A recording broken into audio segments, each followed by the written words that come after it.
a Lebanese architecture firm, Lina Ghotmeh Architecture, has been chosen to lead the renovation on the British Museum's Western Range galleries. So that is a very extensive range. It accounts for about a third of the British Museum. So this is a huge renovation. You kind of just touched on it. The British Museum is a bit of a rabbit warren of different spaces, which is part of its charm. Specifically, the Western Range, it's huge and it counts for thousands of years of history. And it is dedicated to ancient Greece, Egypt, Rome, Assyria, and the Middle East. I've seen a lot of her inspiration seems to come from like textiles, from texture, and from like these natural dyes. So exactly what you're saying. I think it's going to be quite an earthy space. Yeah. We have like an Arab woman who's coming up now to shape a really significant building. And it's not the first time. We've seen Zaha Hadid has like had huge projects all around the world. But I think that like it is a real time for celebration, right?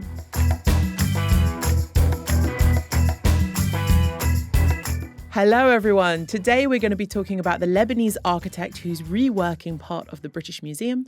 And having a good chat about Lady Gaga's brand new album.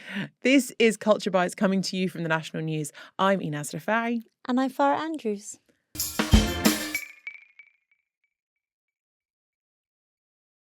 Hello. Hi. How are you doing? I'm good, thank you. How are you? I'm very well. Good. It's halfway through Ramadan. Halfway through Ramadan. How is it going? It's going well. I've not been to an iftar yet. I know. I'm going to my first one today. Explain all. I'm going, well, thank you so much for asking. I'm going to the iftar at the Anantara Santorini in Gantut on the Dubai Abu Dhabi border. Lovely. Yeah, this hotel, have you seen this hotel? I've seen the hotel in photos. Yeah, I've not been yet. It looks like Santorini. Looks like Santorini. It's like a little Greek retreat here in the UAE. So I'm going to go check it out this evening. I'll be able to report back next week on my hotel findings and also my iftar findings. Fantastic. I went to the Crown Plaza on Friday on Yas Island. Lovely.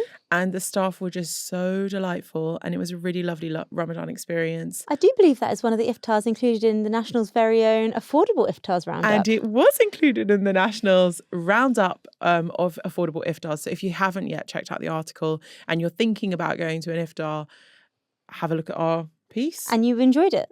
Really nice. And it was the first time they've ever held an iftar in a specific space. And it was held in the ballroom, but also on the terrace, which overlooks the sea. Oh, so very, very pretty and really atmospheric. I'm also looking forward to some other things just before Ramadan ends, which is Ramadan at the Louvre in Abu Dhabi, which is one of our favourite places. And they're holding a series of talks and food pop-ups, as well as storytelling and chats about literature. And something a little bit different. It's reading month at the Dubai Public Library, which I love. So there's some literary workshops and seminars, and there are some things specifically aimed at children as well as adults. And so, yeah, that's running throughout March. It's a nice thing to do this Ramadan.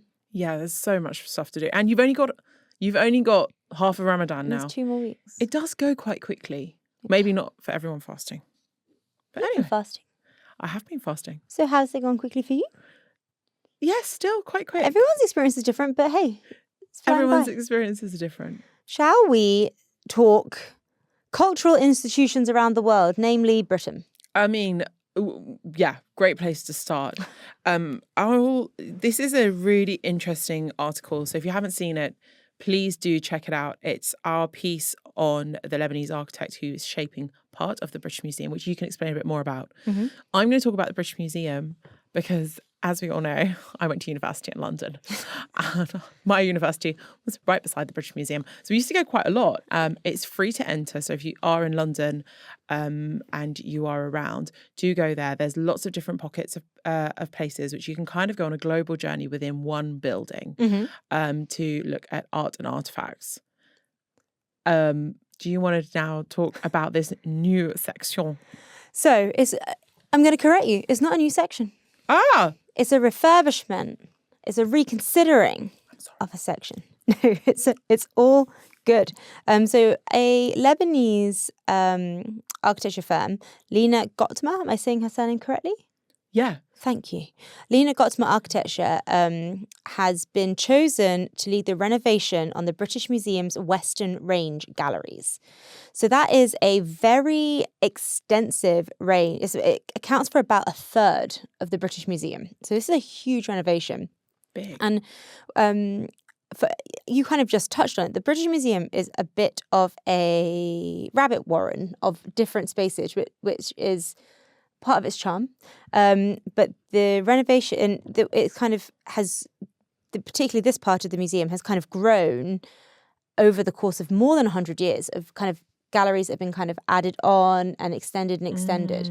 And so this section of 10 interconnected buildings is going to be refurbished and kind of really updated and given like a new imagination by Lina Ghotmeh and her architecture firm. Specifically, the Western Range, it's huge and it counts for thousands of years of history, and it is dedicated to ancient Greece, Egypt, Rome, Assyria, and the Middle East. Beautiful. So really fascinating, culturally rich, incredible gallery spaces within the British Museum. And we should talk a little bit about Lina. So, yes, over 60 people, 60 architectural there were 60 submissions, made for what they imagined this space could be like if it was renovated.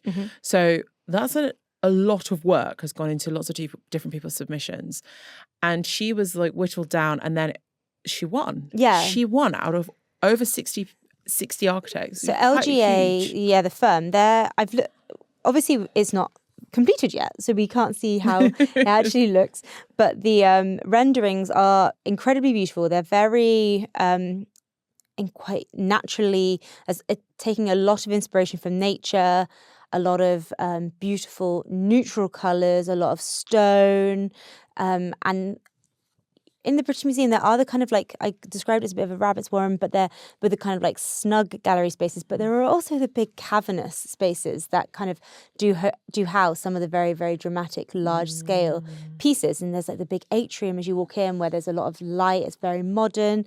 And then, so part of the renderings that I've seen are kind of, there's like the space where there's like it's multi-story and the kind of galleries are kind of like stacked on top of each other like building. Lovely. And then there's a big atrium in the middle, very neutral kind of like stone colours, with the kind of rendering of the different pieces that would be housed in that room. So I've seen a lot of her inspiration seems to come from like textiles, from texture, and from like these natural dyes.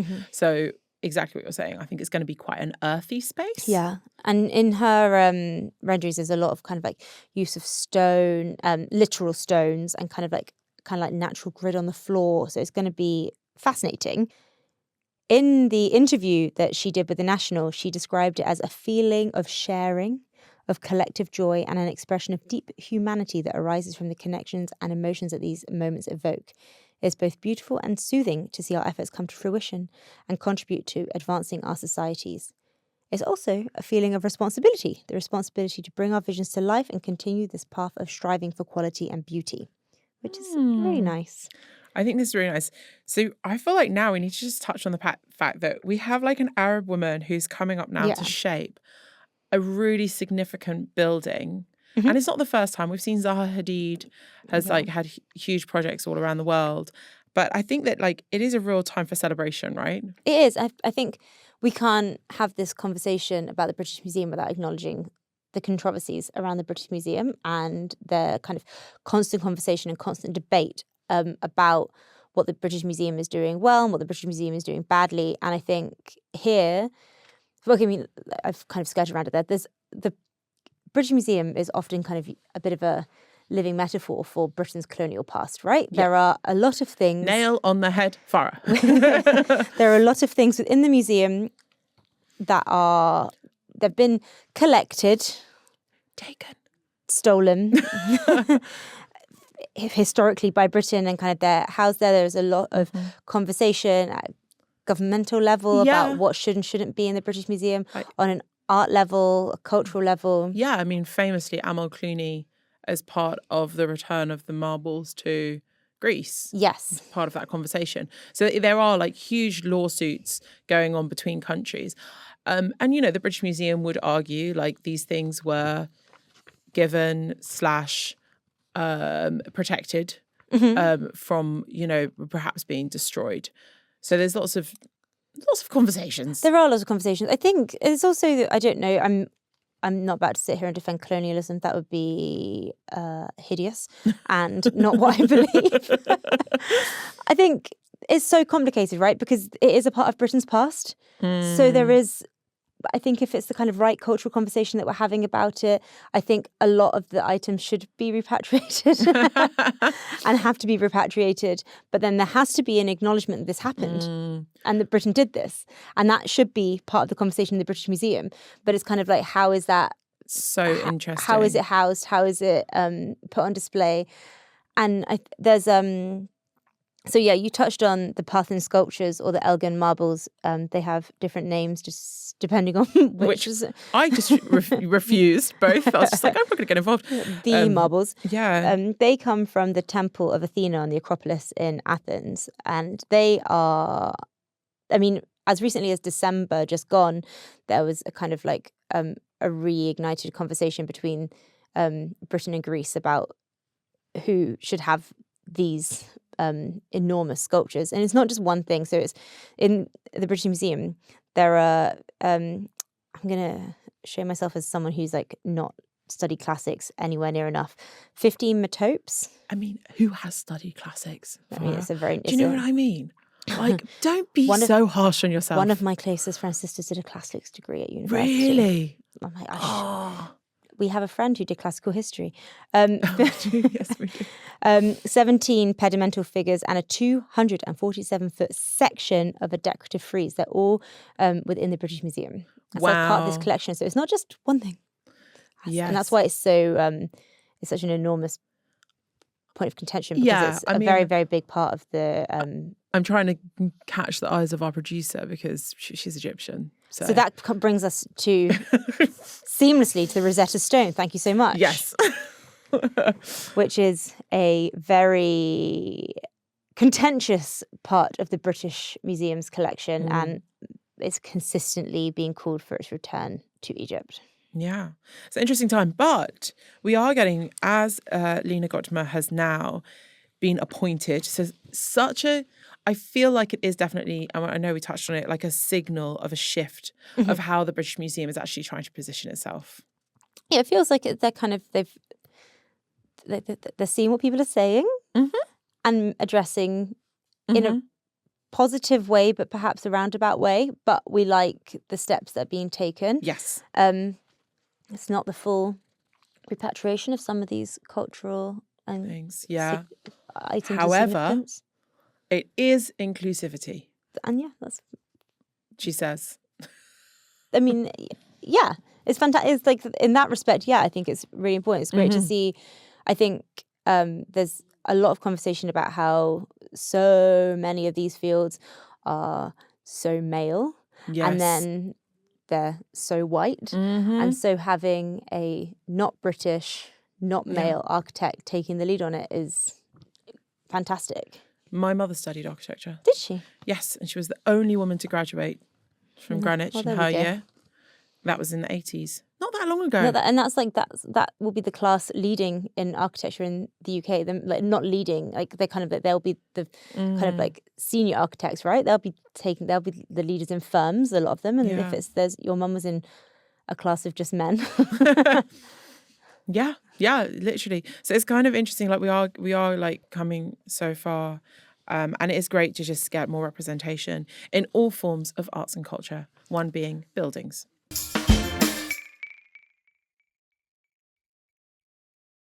Hi, welcome back. And we're welcome back.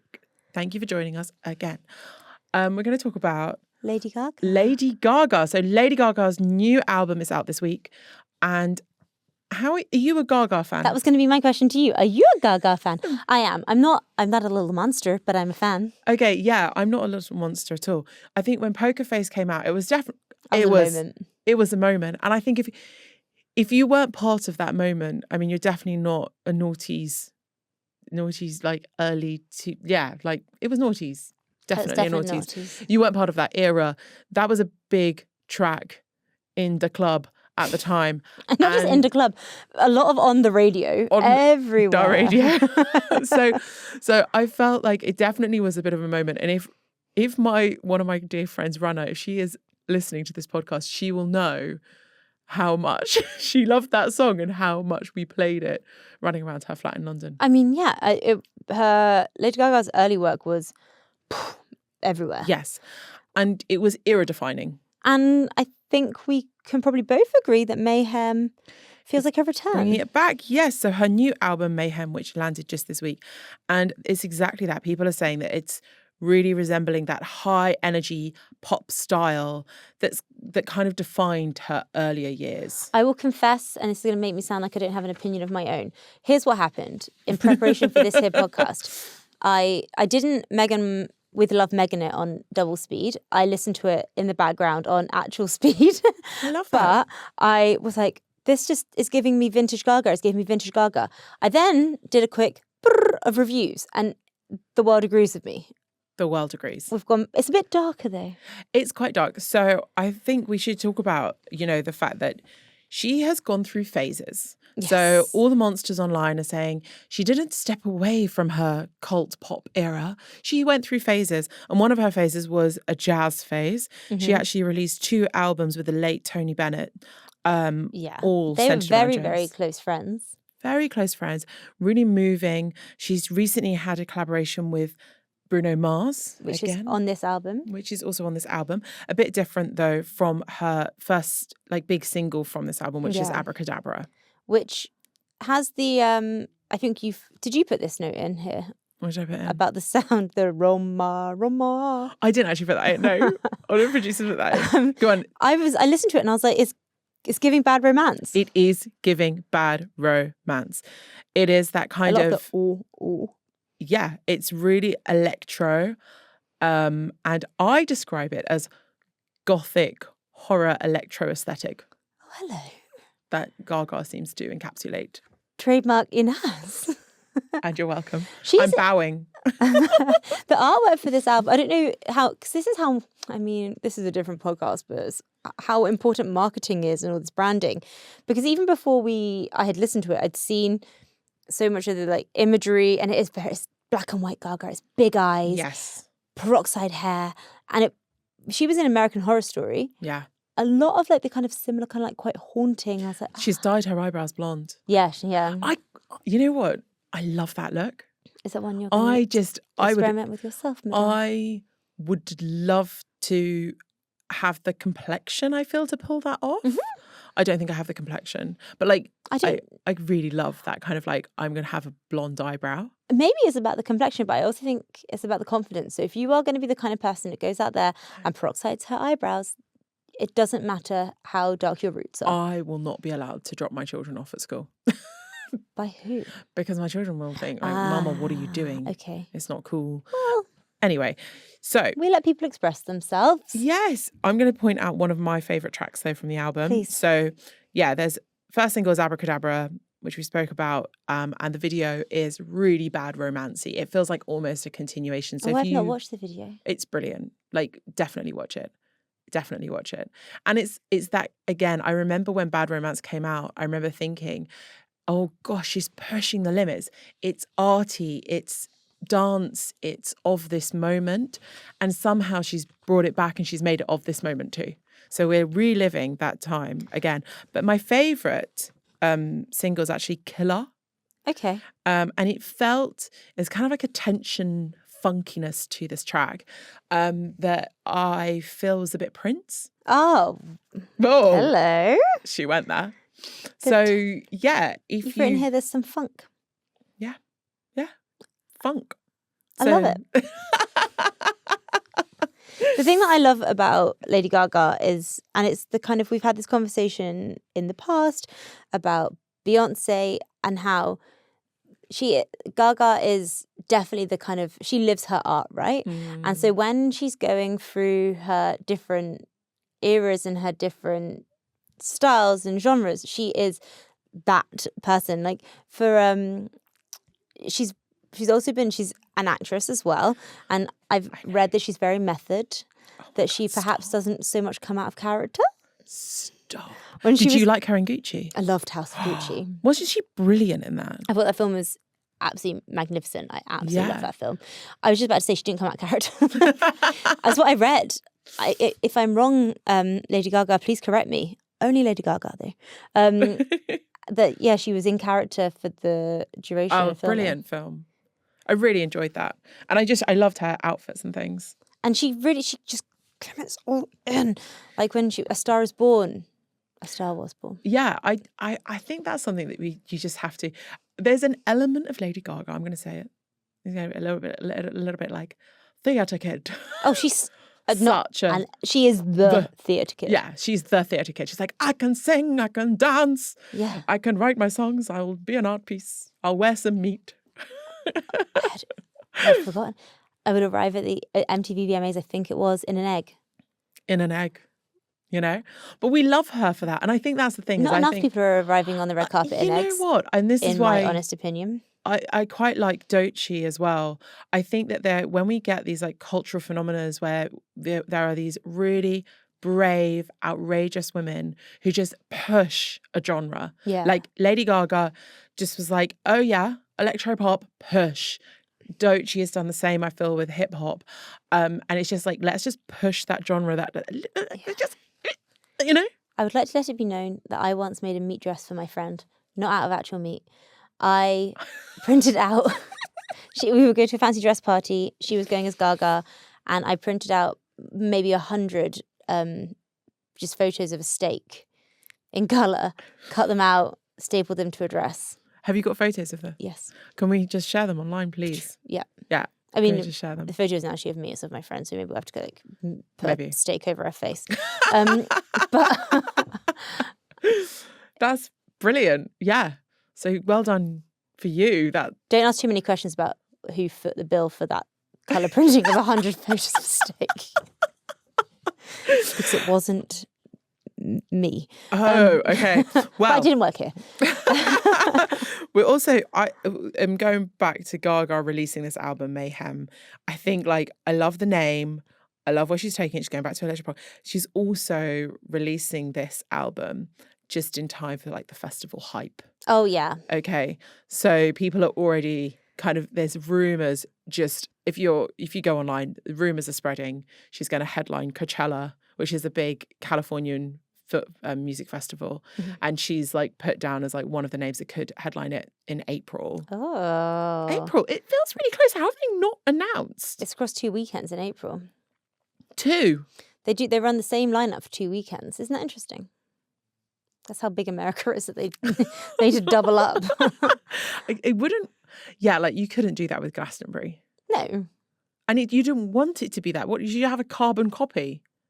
It's the same lineup over 2 weekends. Do they have like a VIP weekend and then a non-VIP weekend? I don't think so. I think there's celebrities at both weekends. I mean, it probably is like you want to go to the first weekend, but yeah.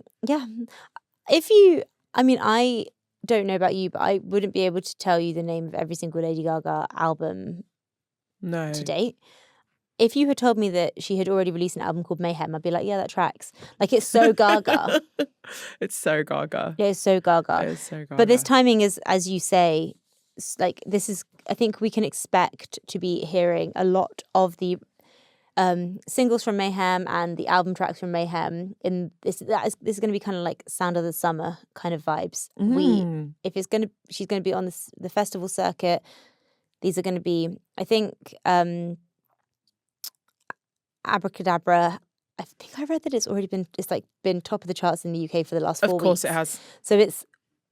Of course it has. You're going to be hearing them. Yeah. They're not going anywhere. You're going to be hearing all of that, and you're going to be hearing... There's another single on there that I just wanted to highlight, which is Blade of Grass, which is in reference to her recent marriage proposal. Oh. Yes. To her tech bro, Michael Polanski. This is very... nichely my area of interest. I read about, she's been engaged 3 times before, and each time she's really leveled up with her engagement rings. Yeah. And I read the history of all the engagement rings, and I thought, well done, Lady Gaga. Well done. I did see her on an interview just saying that she hates saying no.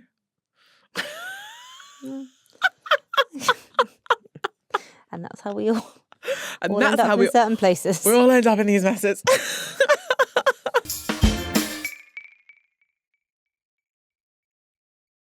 Do you want to give me a recommendation for the week, madame? Yes. Honestly, I have not stopped talking about this since I saw it. It's Better very Man. polarizing. It's okay. Anybody who listens to this podcast knows I'm not a huge musical person. Is that true? I don't think I don't that like is what the people from this massive- podcast will be taking away. I don't like a massive musical. I like music, but not musicals. Oh, okay, sorry. Yeah. musicals. No, you aren't a musical gal. I'm not a musical galley. But gosh, Better Man, did it teach me a thing or two about how fast paced? Did I have time to look at my phone? No. Oh, It's a super fast paced, great. It's a biopic of Robbie Williams. So it's all of those Robbie Williams take that banging tracks. They are brilliant. You've omitted one very key piece of information about it. What? The Robbie Williams isn't himself. No, he's not himself. No. What is he? I was building up to that. Oh, I'm so sorry. No, we can build up to it more and more. He is not himself. The very first scene of the film, you realise he is a full CGI ape. Yeah. Monkey. Ape the whole way through. And he refers to it as like, that's how he was portrayed by British media. So he opens up with a line. He narrates the whole story and he opens up with a line just like, this is how I was portrayed by the British media. And it is so powerful. And I thought that it would fall really flat. No, there's no expenses being spared on the CGI. I mean, yeah, the film cost a fortune. And it's worth it. I mean, Honestly. I don't know if it's made it back. I don't care if it has. Okay. I think Because I the think that producers probably do. Yeah, maybe the producers do. I think it's one of those ones where it's I think this is going to go down as a cult classic. Interesting. I think that it's going to be like one of those, V for Vendetta didn't do well in the cinemas. And it's a cult classic. I've read. People seem to have really enjoyed it, but I've not watched it yet. I need to watch it. Hey, You need to watch it, and you can watch it on Apple TV and Prime Video. Oh, how super! That is handy because I have both those things. My recommendation for this week is Paradise, which is a new series on Disney Plus, and it's absolutely fascinating. What I'm about to say doesn't sound that fascinating, but stay with me. It's about the security detail surrounding a fictional US president. Ooh. But things are not as they seem. That is all I'm going to say. Because at the end of the first, stay with it until the end of the first episode, and then you'll go, oh. Okay, that's on the list tonight. It's very, very good. It stars James Marsden and Sterling K. Brown. Sterling K. Brown from This Is Us. Yes. I love that show. This Is Us is great. It's very, very good. Go and give it a watch. Is it fast paced? Fast-paced thriller, crime. It's a whodunit. But who did what? Who knows? Do we know what they did? I don't know. Find out on the show. I was acting out. Yeah, that was very good. But this time next week I'll have finished it because I'm not really a binge watcher, but I will have binged this. Ooh, well, you heard it here first. Thank you so much for listening or watching wherever you may be. Is that everything you had to say? Yeah, no. If you would like to subscribe to this podcast on your favourite app, that would be fantastic. She went so off script there, but I loved it. Be sure to follow the National Arts on social media and catch new episodes of Culture Bites every Thursday. Bye. Bye.